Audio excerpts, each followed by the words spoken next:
Good everyone. What are you sacrificing as an electrical contractor through being in business? There are three main things that come to mind. It's based on my being in business for the last 35 years. The first and most important aspect is your mental health. A lot of small business owners running one to, say 3-person companies, typically they're never really able to take their mind off the job. So whether they go on leave, whether they are working during the evening, looking at their mobile phone, seeing what's happening.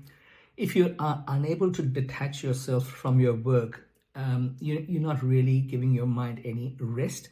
And through that, I guess the question then becomes, are you the owner of the business or are you the slave of that business?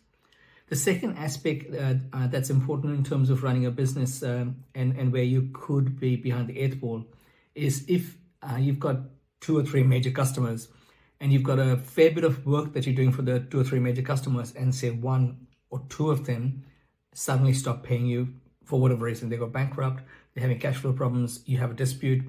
But should that happen and you've got expenses in terms of subcontractors, if you've got some staff, whether it's admin or not, whether it's rent for the premise that you're in, whatever that might be, if you've suddenly got your cash flow that's stopped and you've got to keep paying, it's going to put a fair bit of pressure on you. And the third aspect is that as business owners, typically, whether it's for tax reasons or whatever reasons you have, you're not taking home a commercial salary each year. And there are 2 aspects that come out of that. One is that the superannuation at 12% of what's a non-commercial salary means that over the years, the compounding that could eventuate if you were working for someone else and having a commercial salary is going to be negated through your taking a lower salary for tax reasons or whatever. And that over a 35-year period means that by the time you retire, you haven't actually got a super amount that's going to sustain you for the remaining 25, 30 years post-retirement.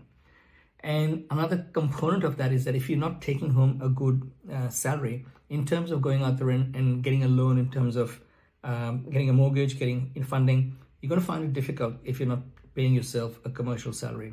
So keep these things in mind, because if you are running a business, yes, there are benefits, but there are also on the flip side some major aspects that you need to keep under consideration.